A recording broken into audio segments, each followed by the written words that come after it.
If you have a yen for cold oven pound cake, hummingbird cake, mile-high bologna pie, or mashed potato fudge, fear not. You'll find these recipes and more like them in America's Best Lost Recipes, a book that grew out of a nationwide contest for the best heirloom recipes, with recipes selected and put through their paces by the editors of Cook's Country magazine. I'm speaking with Christopher Kimball, host of America's Test Kitchen, about this wonderful new book aimed at preserving America's culinary past. Hello, Christopher. How are you? Thanks for having me. I'm thrilled to have you. I'm a big, big fan. You're at the end of this book tour, so I appreciate your taking time with us today. But it's great to have you, and this is a great book. 121 recipes. How many were submitted to you to whittle down to 121? Well, we got almost 3,000 recipes almost 2 years ago. You know, recipe contests, sometimes you get good recipes, sometimes they're mostly derivative recipes. These were lost recipes, which meant they had been in families for generations. And so the percentage of really good recipes was very high. So we went through, we picked about 300 that we thought, you know, we read them and thought were pretty interesting. We made them and ended up with about 120. And those are the ones that, you know, sounded good. They had a good narrative and story, but they also tasted great. I mean, there's no point having a lost recipe unless you want to eat it, right? Did you discover that there was sort of a trend? I mean, as Americans, do we sort of love the same thing? Do we find the same kinds of recipes beloved? Well, most of the recipes that we're sending were baking recipes, because those are the things I think people have an easier time turning into their own at home, and the things that sort of stand the test of time. So I would say about 80% of them were baking, and of those a large percentage were cakes. I mean, cakes really tell the story. If you go back to the 19th century, once the American layer cake was sort of invented, you know, people used to have yeast cakes, then they made sponge cakes, and they sort of the chemically leavened cakes like the yellow cake.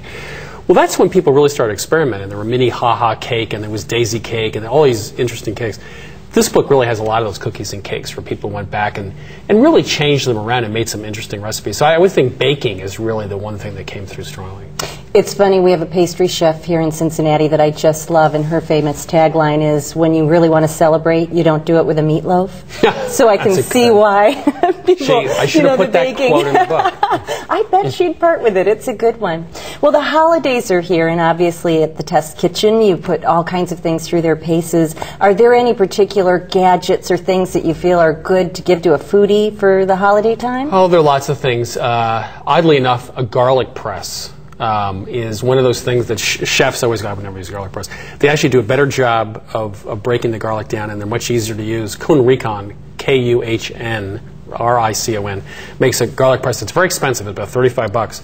It's stainless, which means there's no non-stick coating to come off, and there's a lot of leverage on it. It's easy to clean, and that was one of our surprise winners. Easy to clean. That's the yeah, because there's a little screen always, but it pops up so you can get it both sides easily. So that's really wonderful. You know, if you buy a knife for someone, actually you can buy Victorinox Forstner knives in the $30 range for an 8-inch chef's knife, and they make a lot of good knives, and they're a fraction of the cost of the more expensive knives. So those are always good. Lots of other things, timers, and the instant-read thermometers. Polder makes some wonderful timers that actually you can also tell the internal temperature of food. That's great. They're about $30. And there's also some of the more expensive thermometers, digital thermometers, and they're about $80, and those are wonderful. They're very expensive. They come in nice colors, but if you go to any of the cookware shops, you can see those big, expensive digital thermometers, and those are very good too. When you all look at different products that you're about to test, I mean, do companies send them to you hoping you'll say these are wonderful, or do you look at what you all use in the kitchen to select? I mean, how do you decide what to do? We go to the stores and buy, because if we get something from a company, we don't trust it. Oh, right. We're sort of not trustworthy. We don't trust anybody. So we go out to the store and buy everything. So if we did standing mixers a couple of years ago, we spent over $5,000 or $6,000 just going and buying them because we want the product the way it appears on the shelf. So we'll research. We'll go to the product shows around the country, Chicago, other places, and we'll find out what's out there. If someone sends us something for a gadget and it looks interesting, we'll go out and buy one and then we'll test it. So, but we really want to get the things available around the country and buy them the way you would buy them on the store shelf. Well, then it's so nice that you've put them through the tests and done all the research for us, and we can use your research to buy our things that we need. I think that's great, and I love the idea of the garlic press and the thermometer. I always think when people take things out that are rare or overdone, if they had just used the thermometer, it's that easy. Use the thermometer. That and a good skillet are the most important things in the kitchen. People don't know when things are ready. You can use it to measure when bread's ready, when custard is ready, pastry cream, fish, steaks. I mean, I use it all the time. Out. Yeah, Julia Child never had to use one of those because you just go like this to the steak. She knew when it was done. And then, well, she would just get up and take something out of the oven and it was done. I don't know how she didn't have a timer on, but the rest of us have to use instruments, and those are really worth doing.